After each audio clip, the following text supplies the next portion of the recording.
Hi, welcome to Options Brew TV. We have a special guest tonight, Kiana and Danial. I think I said that right. Welcome to the show, Kiana. How are you? Thanks for coming on. I am very well, thank you so much. And yes, people do call me Danial.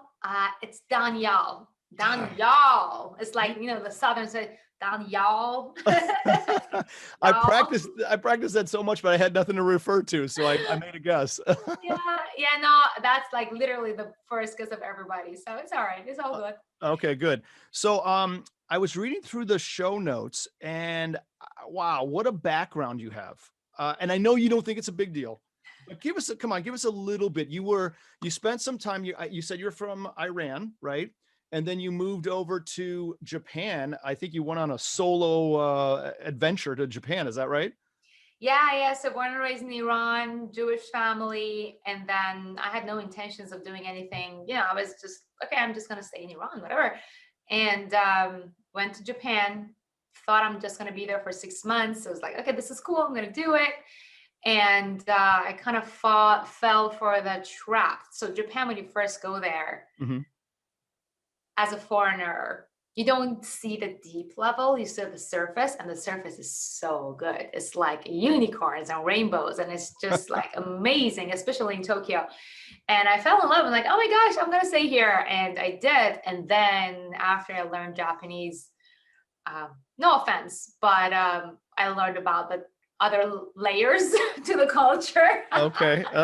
So wait a Which, minute. That said time to move on to New York City, or how'd that work? no, that is not how. I actually didn't give up because I Uh-huh. went on the program. I restarted college there, and I had already like missed out on 2 years. So it was like, okay, Hmm. I can't go back to Iran, wherever I go, even if I go to America, like my life is passing by and I'm just trying to get this degree. So I'm like, okay, I'm going to stay here. I'm going to stick it out. And then by the time it was finished, then I was just so comfortable in Japan that I Right. was like, okay, I'm just going to stay here. So yeah, that's not the reason why I left. I see. And you learn Japanese, not knowing anything about Japanese. Nothing. I gotta imagine that's a hard language for English speaking, although you're not initially English speaking, right? Yeah, no, English is my third language. Oh my Believe it gosh. or not. But no, Japanese is so the writing system is very Yeah. difficult. It's the Chinese characters. The grammar is actually not that difficult. Right. Right. Um, Okay. so And then it says that you learned some a little trading from your Japanese host mom. So she taught you some things. So she was sounds like a kind of an expert in this world field. yeah, so what happened is that 2008 happened, and I had no idea about like finance, Mhm. investing, what's a depression, what's a financial, what was it, the crash? I was like, what's a crash? I had no idea what these terms were. Who's Lehman Brothers? What's bankruptcy? Like I had no idea. Like none of these Right. terms I didn't know in any language like what they meant. But what I did identify with was that the Japanese yen was getting stronger Okay. versus the US dollar. I'm like, okay, I have Japanese yen. Like maybe I should buy US dollar now that it's getting cheaper versus Japanese yen. And I was like going to the ATM every single day was like going lower and lower. And I'm like, oh my gosh, can I like tell the bank to just like buy it at the lowest price? How can I know about this? And that's when this person came in the picture and they were like, oh, not only you can like tell something called a broker to purchase US dollar for Right. you at this specific price, Uh-huh. but you can go on leverage and you can like make money. And I'm like, what? And she's like, yeah, do it. And then so I transferred $10,000, doubled my money. I shorted the dollar yen. I had no idea what I did, but Wow. so with the help, I shorted dollar yen, 14% leverage. Do not recommend doing it. Took a risk, but I doubled my money. I'm like, oh my God, this is so cool. This is so much cooler than engineering, which was my degree. And Right. I'm like, oh my gosh, I want to get into this. So that's why I decided to come to Wall Street and learn Okay, about so that's what started all. That's interesting. So then you go to the right place, right? You go to Wall Street, and you get a kind of a big job on Wall Street, or no? Did you it. who? Nah, not really. No, not big. No. So I was an engineer with an interest in finance, and Okay. I really wanted to like whatever job they gave me, I would have taken. So the first job that I got, and I know I said I don't want to go there in forex trading, but I got a job at a forex broker. Right. And so because my first trade ever was also Forex, so that kind of Hmm. made sense. And I was just learning and learning. Hmm. And but no, it wasn't that, it was like basic, like entry level position. But I Right. was learning like crazy. I was just like asking everybody all these sorts of questions and everything. Right. So you were, we don't want to say what firm it was if you don't want to, but you worked in on Wall Street at a firm. And then I don't want to, I hope this isn't a sore subject. You said you got canned. Is Yes, that I right? got fired. So you got fired, and that was the point at which you decided, hey, I'm going to do this new thing, and out comes Invest Diva. Is that correct? That's what happened because so I got fired, heartbroken because I thought I was doing such a good job. And I was like, I'm superstar, like they're gonna love me. And then, like the morning that I was like, look at this results. I'm like, yep, out. They're like, ah. So I was very, very upset. And so in the meantime, so I was upset about a lot of things. I was Right. upset about the fact that Wall Street wasn't what I expected. It was Hmm. shadier than I thought. It Hmm. was still very male dominated Hmm. and a lot of corporate politics, all the things. And I also was the only girl again, like everywhere. Like in Japan, I was the only girl. I was in engineering school. And so there were a combination of things that I was like, you know what? I want to get into empowering women Hmm. into doing this on their own without having to actually deal with corporate politics, Sure. right? Yep. And so when I started out like seeding the idea of Invest Diva, I actually ended up getting some job offers from Japanese banks, which again Oh. made sense because I speak Japanese. And so they were like, okay, you're great. You have finance background. I did get the job offers, and then I had to make the decision. Okay, Hmm. do I want to go solo or do I want to actually be employed? And Right. it was very hard because I didn't even have money to pay rent. So I made the decision to go solo. And that's the Probably outcome. pretty good, right? Pretty good. Well, it took a while. It wasn't a one night success, Uh, but it is now. Yeah, I am very proud to say that we have a movement. We have students from all over the world, thousands of students who right. are just Good. kicking butt. That's awesome. So let's talk about Investiva then. So tell me a little bit about it. Is it is it predominantly a female based kind of trading strategy of sorts, or what? You said you're trying to empower moms to take over their financial futures, right? Which I think is awesome. I think that's terrific. Is that, tell us about that. How did that, how did you get there? What caused you to create it? That sort of thing. Yeah, so Investiva has definitely evolved Hmm. because when I started out, I was like, all I knew was Forex trading, Hmm. right? So I wrote my first book. I got published by McGraw-Hill, and I learned technical analysis and market sentiment analysis, all these like really cool things about Forex. And I was consulting. Then I started like having contract works as well, like on Wall Street. I Hmm. didn't want to become an employee, but I still wanted to have some money. So I started like getting consulting gigs with with Wall Street firms on the back end and like learning more and more and more. So at the beginning, I wanted to empower women to trade Forex. Okay. And then I stumbled upon, so another thing happened is that I had some money and then with a money manager back in Japan. Hmm. And when I got fired, I wanted to take that money out. But they said, if you want to take the money out prematurely, you got to pay significant amount of penalty Right. I wasn't aware of. And I was like just super annoyed at that, right? Right. So I started also learning about personal finance Hmm. and money management. So I was self-taught. I went to NYU and learned CFP. So I was like, okay, maybe I can become a CFP, certified Hmm. financial planner. And I was reading that. Then I was like, oh my God, this is so cool. So I'm like, I was like, oh my God, this is cool. Oh my God, that's cool. So I'm like, this is so cool. But like, why do I have to become a financial planner to know these things? Like everybody need to know these things, like risk Right. management and personal finance and calculating your time value of money. And like, this needs to be taught in schools. And I found out that it is not being taught in schools.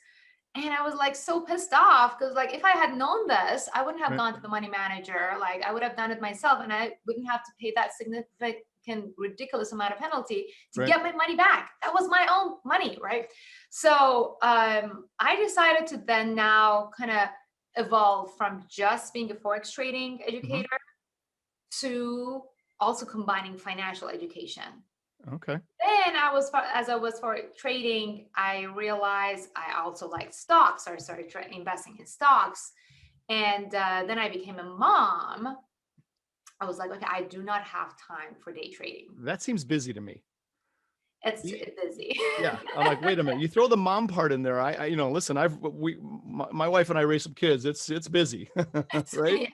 As busy, John, as busy. Oh my goodness.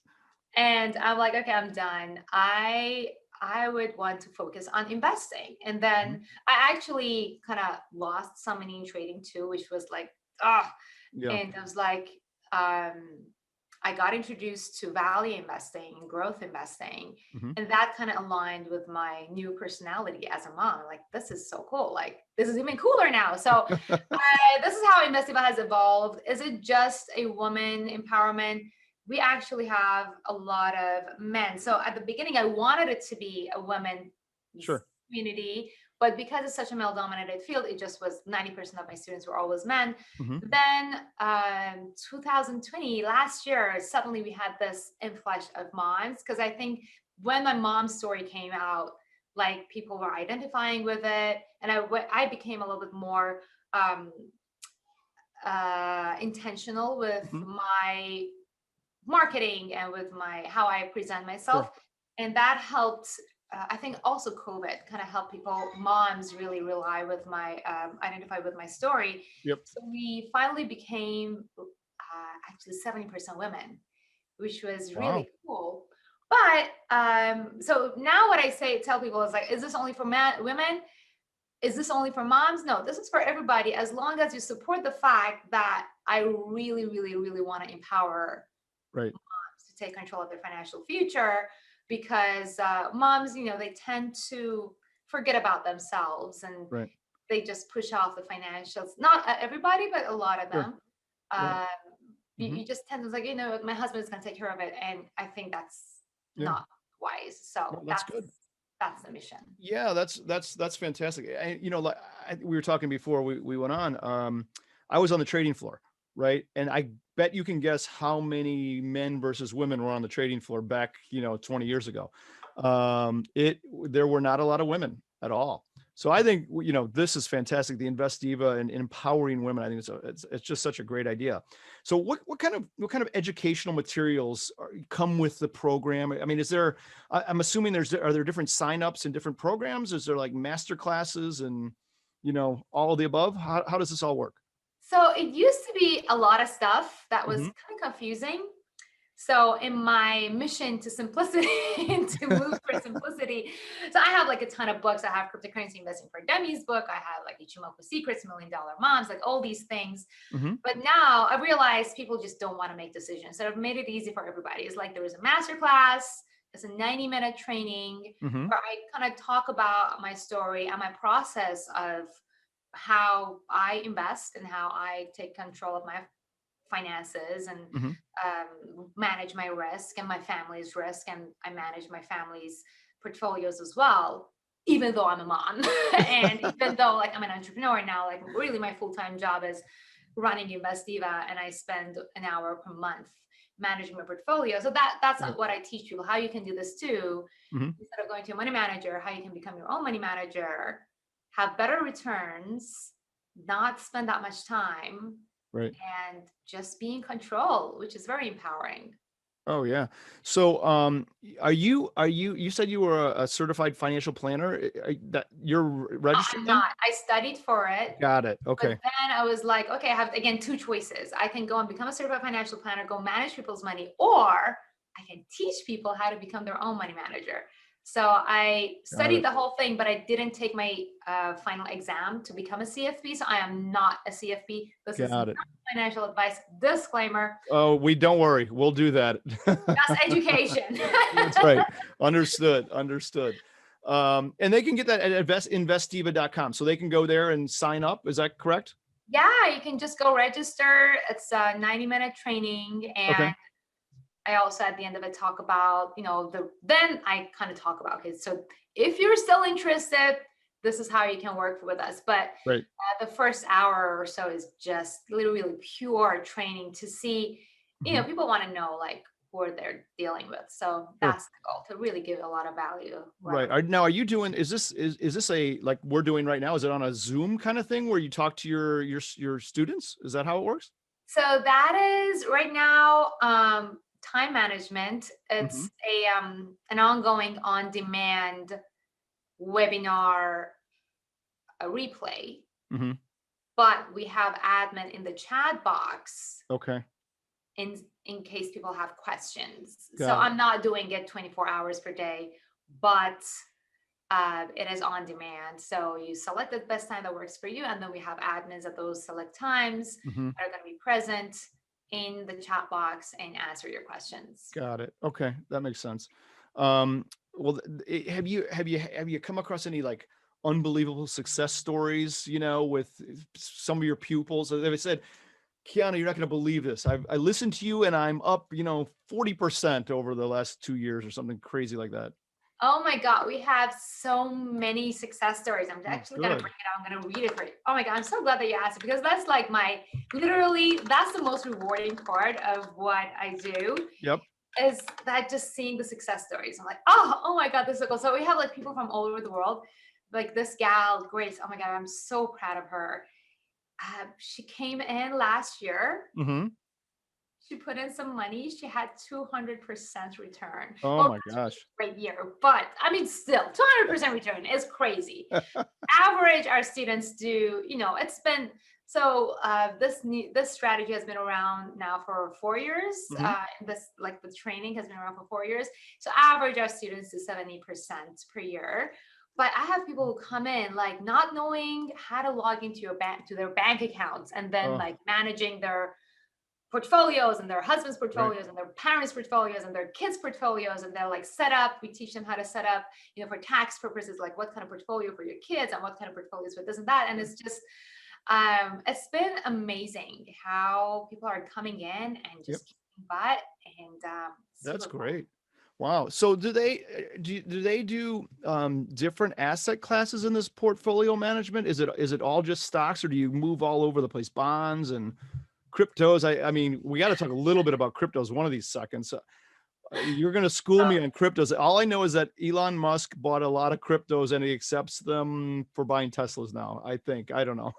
Yeah, well, yeah, that's so basically what I teach is the ability for our students to actually select the right assets for their portfolios. Again, because they now know their risk tolerance and Mhm. they know their financial goals, I teach them about stocks and bonds and options and forex and cryptocurrencies.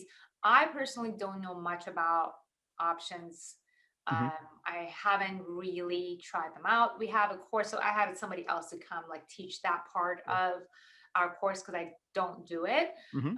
I personally focus on stocks and cryptocurrency. I mean, we even have a course, mini course on forex trading, even though I don't recommend it and I don't do it, but we have it.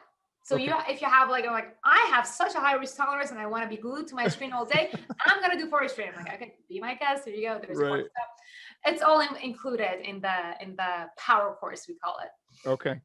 Why do I get the sense we're moving away from forex? Right? We want to move on. Oh, I want it's good old days. Good Bye old day. I bye. love it. I love it. So what do you see in terms of like the beginner investor? What are some of their fears? So when they first kind of start out, they're afraid because, X, Y, and Z. They can't do math, or, what kind of things do you see among folks, male or female, that just say, "God, Kiana, I am scared to death because of these three reasons." Is there anything that pops out? Yeah, so we actually asked them. So there are three categories. Mhm. Number one, they're scared of losing all their money because they've Sure. seen people going to the markets and losing, and that's such a valid fear. And that's the reason why I really wanted to put the personal finance part of it into the course so that people don't take more risk than they can afford. Like that is the number one thing that they need to do. So that's number one Mhm. fear. Number two fear is not knowing where to start. If they're just a beginner, they're Mhm. just, when you do, like beginnings are hard. Like Sure. getting started with anything, it's Hmm. just like when you start driving the first time, like and then like you practice and practice, and you just, I don't know, you drive with your knees and like doing makeup. So that's basically what it is. So fear of not knowing where to begin. And then the third fear is not having the time to dedicate to this, Okay. right? So, and that's one of the reasons why I'm moving away from forex trading, because you actually do need to dedicate a lot of time to that. Right. But this method, you actually don't. Like I only spend 1 hour per month for all of my 7 portfolios that I'm managing, Wow. which is How really many how many hours per month? one. Oh, that's it. And I go live with our students that during that month, show them what I'm doing, and then Oh, killing so two it's birds with one. so you're not like me where I'm looking at the screen and watching every tick every second and going like this. I hope I don't lose any there. No. No, no, no, no. I have my daughter to do that to me. So you're falling. So I'm doing that while I do not watch the markets. I love, well, listen, if you get too emotional, that was our thing. Emotion kills you when you're investing and or trading, right? 100%. It's emotional management. And so risk management is basically emotional management, and knowing what you're getting into is the most important really factor. Because if you don't know what you're investing in, if you're just investing in something because you heard Elon Musk is investing in it, like a lot of people did that, Dogecoin Sure. or whatever. um, I haven't looked into Dogecoin. I'm not promoting Dogecoin, but anybody who's got into Dogecoin, even if they made $1 billion, they got lucky, Hmm. and the next time around they may not get as lucky. They got lucky the way I got lucky with shorting dollar yen pair back in 2008. Okay. And then Yeah. I lost a bunch of money in forex. So Right. if you're getting into something just because somebody else told you to, and you Hmm. don't actually know the value behind it, Yep. you're gonna get emotional, right? So Yeah. Yeah. No, that's a good point. Where did the crypto come from in your path here? So it's kind of a little bit of a newer phenomenon, I'd say. I think, God, it's the rage, I would say. So I mean, at least I'm kind of hoping that we have a sort of fungible sort of entity someday where you can trade it, not have to worry about digging it off of a computer in a mine somewhere. And it's a little more accessible to everyone. But you seem to know about it, right? You wrote a book on it, for goodness sakes, right behind you. So how did you yeah, get into the crypto part of the game? so that's interesting. Hmm. So 2000, I first heard about crypto 2012. Okay. Somebody told me, "Hey, go buy Bitcoin." I'm like, "No, I'm not gonna buy Bitcoin." And What was then it then? It was like it was like 3,000. $11. Oh my God! Don't tell me that. Oh my, $11. Like that, or maybe even 1,000. I don't know, but I think it was $11. And then 2016, because I was, as I said, I was doing contract works for other companies as I was building my business. So this company in the UK asked me to do research and analysis for them about cryptocurrencies. I'm like, I have no idea about crypto. And they're like, well, you'll figure it out. You have a forex background. They have nothing to do with each other, forex and crypto. But I'm like, all right, I'll look into it. And I started like looking into it and creating content for these people. And I was like, oh my God, this is so cool. This is actually very different than forex, Right. and this is the revolution. So I got into it. I didn't actually buy Bitcoin even then, Okay. but I watched it. So I was basically covering it for this company as it went up to $20,000. From Oh, 3,000 to 20,000, I was like looking at it, covering it, all the other altcoins. And I watched it went up. And I was at the time really like warning people, hey, this sounds like a bubble. And then my friends were asking me, should I buy Bitcoin? Like it's 19,000. I was like, no, don't buy Bitcoin right now. But so a lot of people did, and then right. it crashed. And then people were just upset. Hmm. So what happened is that I started getting all these questions about, oh my God, I lost money in Bitcoin and like other cryptocurrencies. And now because I was covering cryptocurrency for this firm, I kind of became the face of cryptocurrency, even like that was not my main job, but I kind of, because I was doing content for them, right? Sure. And so then Wiley for Dummies series asked me to write a book, Cryptocurrency Investing for Dummies, which was right after I had given birth. So it was like right at the time that I was like, okay, Just what I you want to needed. take maternity leave, please. No, write a book. But because I was getting so many questions, and like literally it was March 2018, it was like when it dropped. And Mhm, I just felt so bad. I was like, okay, I know Bitcoin is going to go back up. mhm, Let me really help people so that they are ready for the next bull run. right. So the book came out when we were still in crypto winter, and it wasn't actually that hot, and nobody was really even talking about it. So the book came out in a wrong time for marketing purposes, but I think it gave a lot of people, I hope, I'm hearing people like telling me like the book Sure. helped them prepare and buy at the dip, even though the media wasn't talking about it. So that is when I bought as well. And so I talk about all these kind of cryptocurrencies and why it's important, and where to actually buy it without having to mine it. And Sure. you can also trade it for sure. Mhm. But yeah, so that's how that came about. And Got it. now I don't really actively trade cryptocurrencies. I just have this portfolio of the crypto assets that I believe they're going to have long-term value, Mhm. and I'm just sitting on it. I'm not doing anything. Okay. So I've heard like people say Bitcoin goes to 1 million. I mean, Yeah. that's a long ways away, isn't it? So I mean, what do we have? Whereas I think it's at 55,000 ish. Is that about right? it went up to 67, yeah, and came down. Yeah. So here's the thing: the perceived, you know this, right? So the perceived value, the Mhm, riskiness of an asset is directly correlated to mhm. the return, the perceived return. So when people say, "Hey, it's going to go to 1 million," Right. I mean that I don't. I know. I think it was John McAfee who said it's going to go to 1 million by 2021. Otherwise, it's going to eat up his genitals, and then he backtracked. So we've been having these speculations. 100,000, I definitely have been. Yeah. I think that is feasible Mhm. because of supply and demand. Because Bitcoin, there's only going to be is it Yeah. 18? I don't know the exact number. 24 20, million. 21 million. Yeah, I think that's 21 right. million. Yep. And supply and demand, and people are Yep. becoming more aware of it. And it's like digital gold. Like gold doesn't really have value, but we give it value because we believe in Sure. it. And now, yes, you're right, because Elon Musk has gone and bought all this Bitcoin, and institutions are getting into it. More and more people are giving value to Bitcoin. Sure. So although it is going to be volatile, and I think it's gonna, I mean, it already dropped. I bought some yesterday, actually. I'm hoping it's gonna drop more. But I think eventually it's Sure. inevitable for it to not Right. go that high. Right. So do you have like a couple few stocks you're looking at now that are kind of kind of interesting to you that you love? I know you're not an advisor. I get it. I just want to disclaim that. But are you looking at anything in particular or not so much right So now? I'm not looking at anything new at the Okay. moment.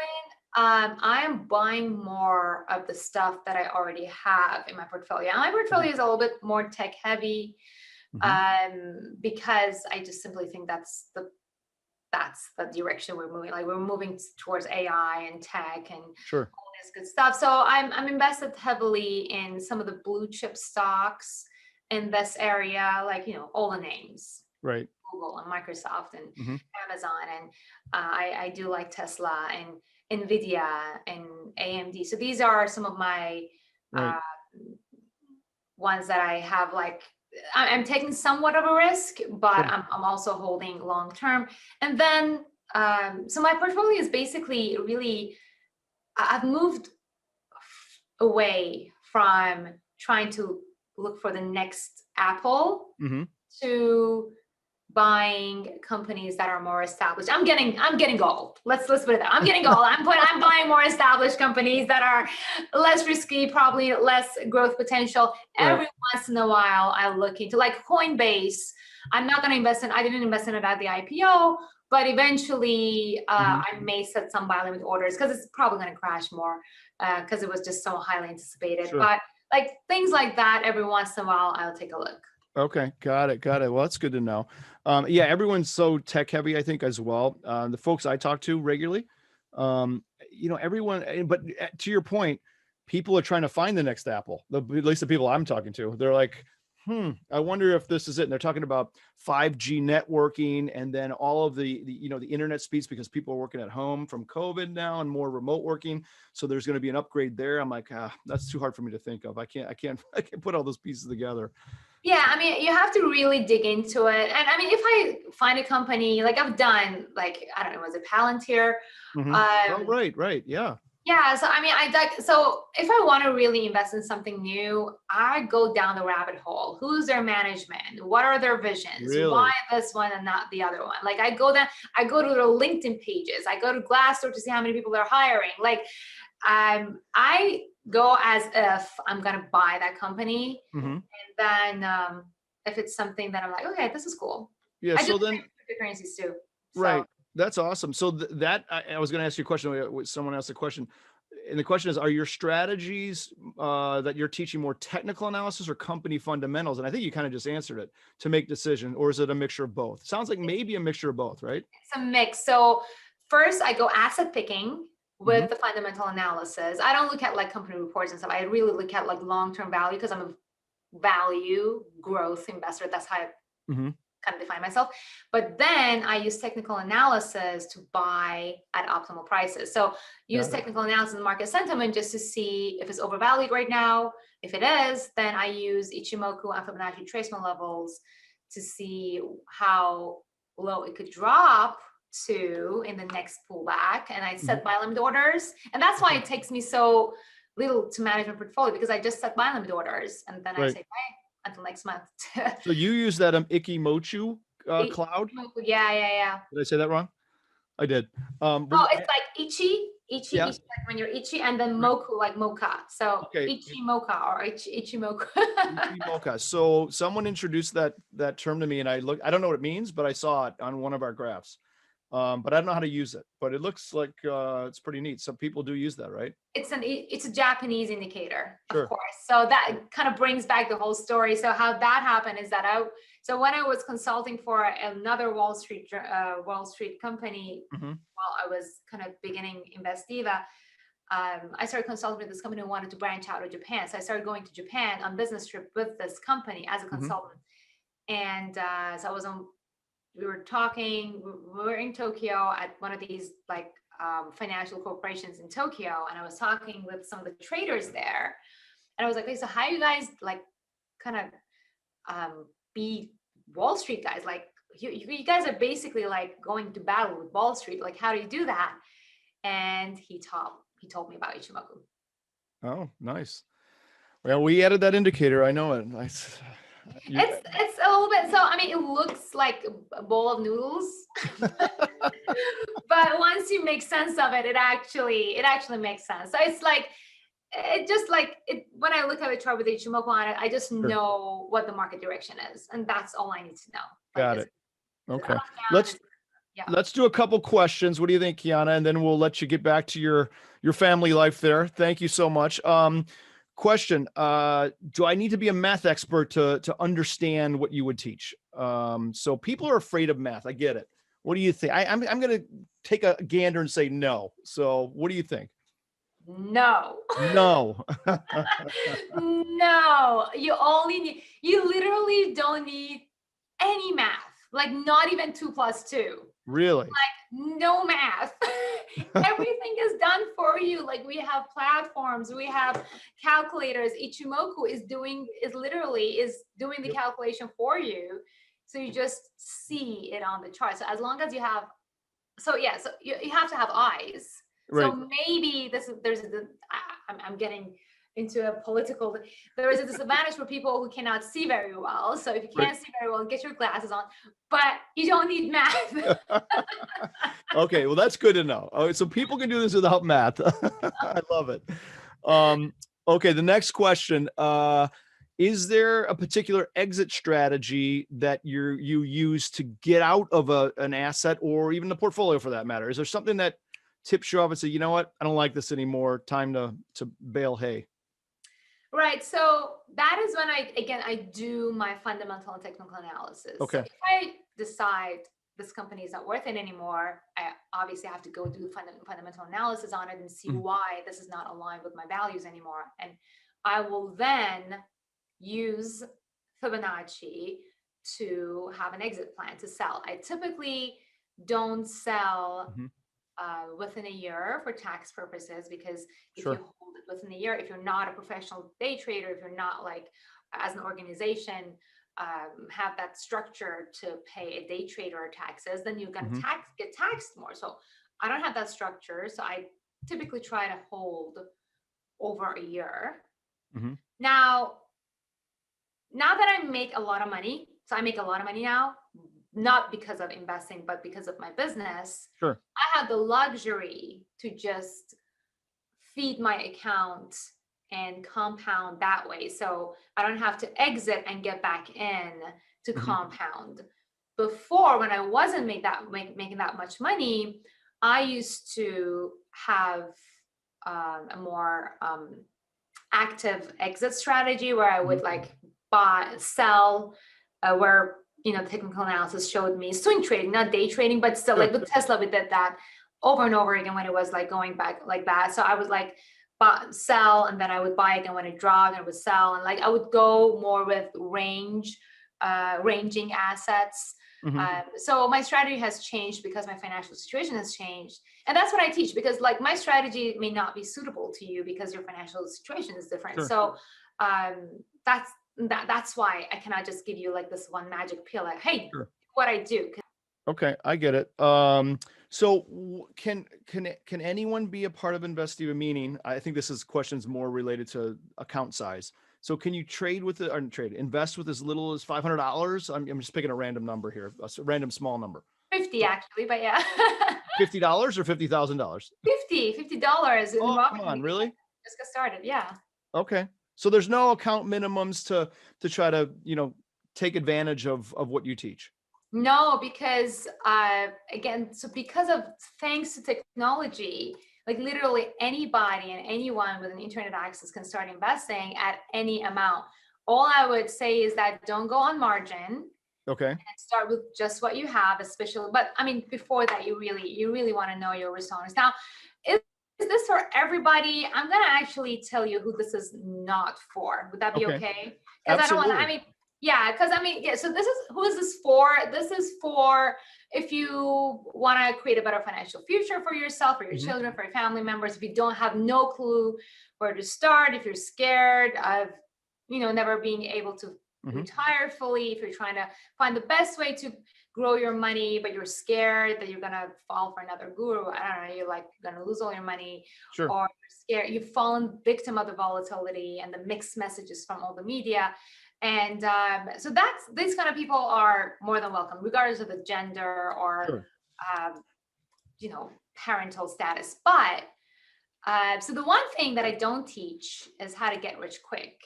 So that's good news. For get rich quick magic to get you from $0 to $1 million. And I know I said $1 million right now. I was like, oh my God, teach me how to become a millionaire. I cannot teach you how to become a millionaire overnight. So that's not for you. So I don't teach day trading, even though like I know how to do it. If you want to do day trading, and personalities are different. Some people just like thrive on scalping and day trading. Right. I don't do that. I don't teach that. I don't encourage that. So the course wouldn't be for you. Understood. Yeah. And yeah, so those are the two kind of people that. Yeah, no, that makes sense. And it sounds like then more, I'd say medium term to longer term investment time horizon, right? Yeah, absolutely. Because I mean, I was just speaking to one of my buddies. He's a day trader. He just loves day trading. I'm like, good for you. I just can't stand day trading. So it's like that's why we have different kind of people like teaching stuff. So those are the OCD people like me. They're the ones who need instant gratification, so they need to day trade. They're either very happy or very sad on a daily basis. Right? Oh, all right, good. Well, Kiana, thanks so much for coming on. I appreciate it. Investdiva.com. Yeah. That's correct. Thank you so much for having me. You bet. We'll talk to you soon. Thanks so much. I really appreciate it. It was a great show. Amazing. Thank you so much. Okay. Have a great day.